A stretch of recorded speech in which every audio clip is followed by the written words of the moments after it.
السلام عليكم ورحمة الله وبركاته. اللهم صل وسلم على سيدنا محمد أشرف المرسلين وعلى آله وصحبه أجمعين. مرحبا بكم معايا البنات كاملين في هذا الفيديو الجديد. إذا كنتوا أول مرة تزوروا قناتي فمرحبا بكم، ونتمنى إلى عجبكم الفيديو ما تنسونيش من الاشتراك وديروا الإعجاب للفيديو مع تفعيل الجرس باش يوصلكم كل جديد. بالنسبة للمتتبعات ديالي مرحبا بكم ومرحبا بكم مرة أخرى، حتى نتوما ما تنسونيش من الجيم إلى عجبكم الفيديو فضلا وليس أمرا، وشكرا لكم كاملين. بسم الله. اليوم غنقدم لكم واحد الوصفة سهلة لكن جد جد مفيدة، يعني وصفة كتهنيك من الكحة في هاد الوقيته ديال البرد، خصوصا في هاد الوقيته ديال البرد اغلبيه ديال الناس كيعانيو من الكحة. يعني الكحة بنوعيها، الكحة الجافة يعني الناشفة، وتا الكحة اللي كتكون مع داك البلغم يعني كتكون عامرة. وبالنسبة لهاد الوصفة مفيدة للصغير والكبير. الصغار سورتو اللي عندهم وليدات صغار اللي عندهم 6 شهور الفوق، هاد الوصفة غتهنيك من الكحة، كدير يعني بحال اونتيبيوتيك.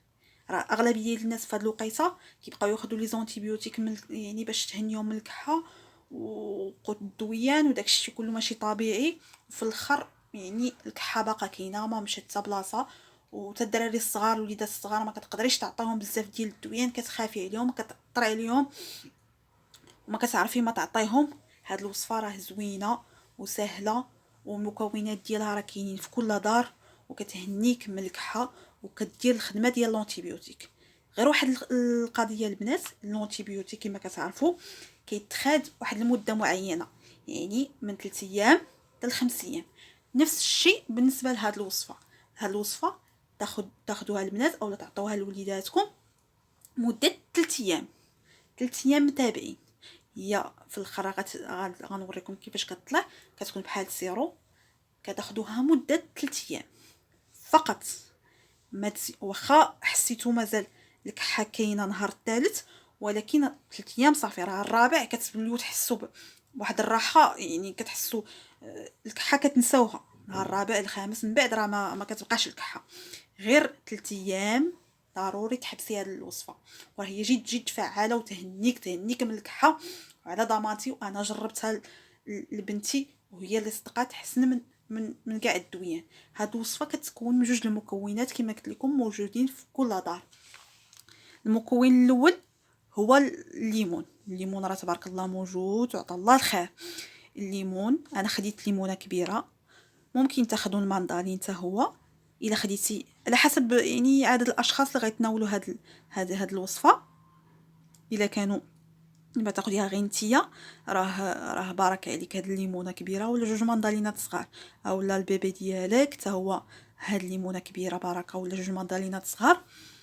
ولا كانوا يعني جوج الناس كتضاعفي عاوتاني يعني الكميه، كدير جوج المندالين، جوج 4 المندالينات اولا جوج ليمونات كبار على حسب عدد الاشخاص كما قلت لكم. والمكون الثاني هو الثومه.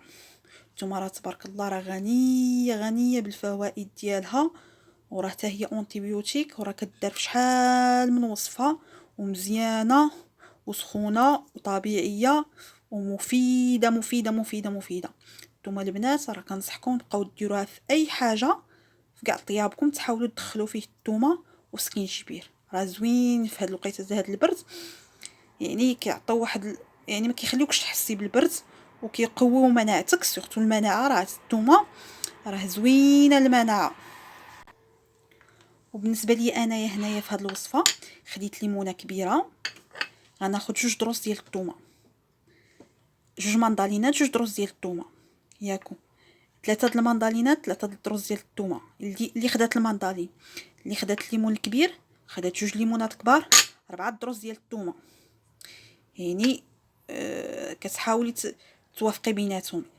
ليمونه كبيره جوج دروس ديال الثومه، جوج ليمونات كبار، 4 ديال الدروس ديال الثومه.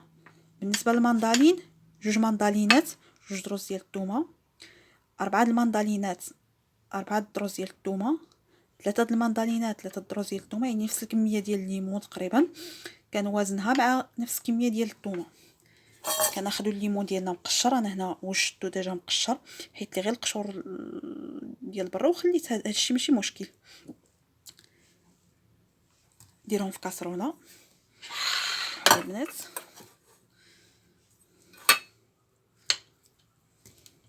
نحطوا الليمونات ديالنا كاملين في الكاسرونه ونزيدوا عليهم الثومه. بسم الله. كنزيدوا الماء. انا درت كاس ديال الماء، باقي خاص الماء حيت الليمونه كبيره. كتشوفوا على حسب الليمون اللي درتو، خاص شويه الماء يغطي الليمون. ندير هنا كاس ونص تقريبا، كاس ونص ديال الليمون، ونديروهم على نار هاديه. نديروهم فوق العافيه على نار مهيله مده 15 دقيقه. ديروا الكرونه البنات، حسبوا 15 دقيقه ضروري. واذا شفتوا الماء باقي كتير، يعني حتى كتحسوا امتى كنطفيو عليه كتحسوا الماء، يعني هاد الليمون شرب الماء كله، والثومه بدات كطيب 15 دقيقه، وكتحسوا بالماء نقص وبدا كيتقال.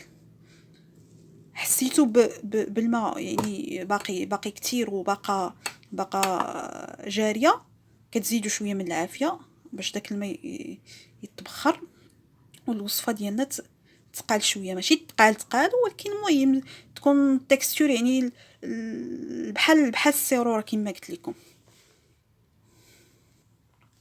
انا غنديرها دابا فوق العافيه ونرجعوا من بعد 15 دقيقه ملي تولي الوصفه جاهزه، باش ندوزو للمرحله الاخرى نوريكم كيفاش كتقادوها باش تولي بحال السيرو. ها هو الليمون ديالنا البنات والثومه. من بعد ما نطابو مزيان مده 15 دقيقه، شتو الماء يعني قليل، وتا الليمون شرب داك الماء مزيان. والثومه بالنسبه للثومه حتى هي هي كتبان لكم راه طابت، يعني ولات طايبه مزيان. شنو كناخذوا البنات؟ ما كنصفوش هذا الماء، كناخذوا فرشاته كنبقاو نمعسو هاد الليمون مع الثومه، نمعسوه مزيان باش يطلق لينا داك الماء اللي شرب، داك السيرو، داك ليكستري ديالو، داك الماء اللي شرب نمعسوه مزيان. وتا ريحته البنات راه زوينه، واحد الريحه ديال الليمون ما كتبقاش ديك الريحه ديال الثومه قاصحه، لا كطغى عليها الريحه ديال الليمون. والبنات راه والله العظيم حتى هاد الوصفه راه زوينه بزاف وفعاله للكحه، كتهنيك من الكحه نهائيا وطبيعيه. كنمعسو مزيان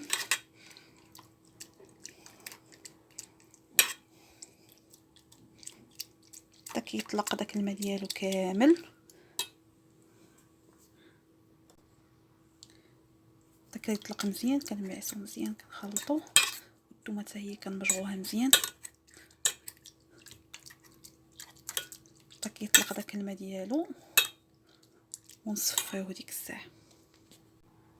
ها هو البنات من بعد ما صفيتو، ملي كنصفيو غير واحد الحاجه، ملي كتصفيو كنبقاو نضغطوا بالفرشات على داك التخت ديال الليمون باش يعصر لينا داك الماء اللي شارب. كنصفوها مزيان وكنديروها في شي، انا درتها دابا غير في كاس باش يبان لكم كيفاش كتكون. كنديروها في شي قريعه ديال الزاج كتسد باش نحتفظوا عليها، ما ديروهاش في البلاستيك ولا ديروها في الزاج، شي قريعه ديال الزاج كتسد باش تحتفظي عليها لمده 3 ايام. بالنسبه اللي ما كيقدروش على المروريه شويه، حيت هي الليمون مع الثومه كيكون مر شويه يمر بزاف. المهم راه بالنسبه للناس الكبار يقدروا يشربوا عادي بحال هكا. بالنسبه للناس بالنسبه للوليدات الصغار كتزيدوا عليهم معلقه ديال العسل، غير باش نحليو عسل وكنخلطوها مزيان باش نحليو لهم داك هذا باش يقبلوه. راه كتعرفوا السروات ديال الدراري الصغار راه كيكون فيهم لوغو المذاق ديال الفراز ديال البنان باش يقدروا الوليدات الصغار يشربوه. كنخلطوه مزيان مع المعلقه ديال العسل وكنحتفظوا عليه كما قلت لكم في قريعه ديال الزاج مده 3 ايام. النهار الاول كتاخدي 3 المرات. بالنسبه للناس الكبار كياخذوا معلقه كبيره، بالنسبه للوليدات الصغار معلقه صغيره 3 المرات في النهار. وسورتو في العشيه ملي تبغي تنعسي تاخديه بالليل وتغطي وتنعسي. بالنسبه للوليدات الصغار وقت ما بغيتي تنعسي في الصباح ولا في لاسياس ديال النهار ولا بالليل كتعطيه معلقه صغيره وكتغطيه وكينعس. بالنسبه للكبار كما قلت لكم 3 المعالق كبار تا هما مده 3 ايام. واخا يشيط لك نهار الرابع ما تشربيش منه، هذا اونتيبيوتيك صالح لمده 3 ايام. وراه البنات راه على ضمانتي راه مفيد ويهنيك من الكحه نهائيا نهائيا نهائيا. وراه زوين ويعني المكونات ديالو موجودين في كل دار، وكيقوي المناعه ديالنا وديال وليداتنا الصغار. ونتمنى من الله يعجبكم الفيديو ديالي والوصفه ديالي ديال هاد المره. وكما قلت لكم ما تنسونيش من الاعجاب الى عجبكم الفيديو، ومع السلامه الى فيديو اخر ان شاء الله.